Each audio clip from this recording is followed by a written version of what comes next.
Hey guys, I'm jumping on here real quick.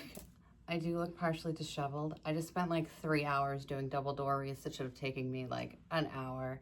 Oh my gosh, my mind is blown. So anyways, I am coming to you because I missed the sign that was in the kit yesterday.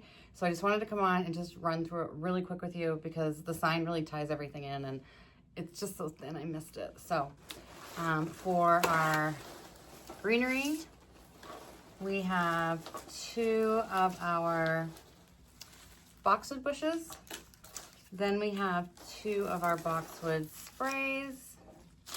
We have our ruscus that we all know and love. And then we have some gypsum that we've also used before. For our red, we have Gerber daisies. For our blue, we are using, it's a mix, it's kind of got some like zinnias, roses, and lilies. We're only gonna use the ones that are really like cobalt blue. And then there are, oh my gosh, so many people have tried to give me the correct pronunciation.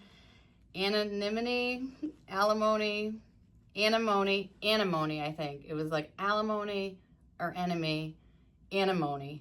I do think that's right. Okay, if it's not, I know I'm gonna hear about it. So we have one of these bushes.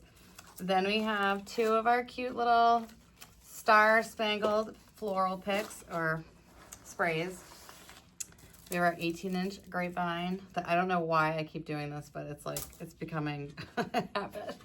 Okay, this is the sign, okay? So it's going to look so cute on one side, and then we're gonna do a big, beautiful bow on the other side, layering these beautiful ribbons from TMI Gifts. So sorry for my oversight on the sign last night. Sorry that I probably tortured TMI Gifts today because they were trying to find the sign that was actually in the box in the order that it was supposed to be in. So yes, I hope you guys like the kit. Let me know what you think, and I'll be talking to you soon.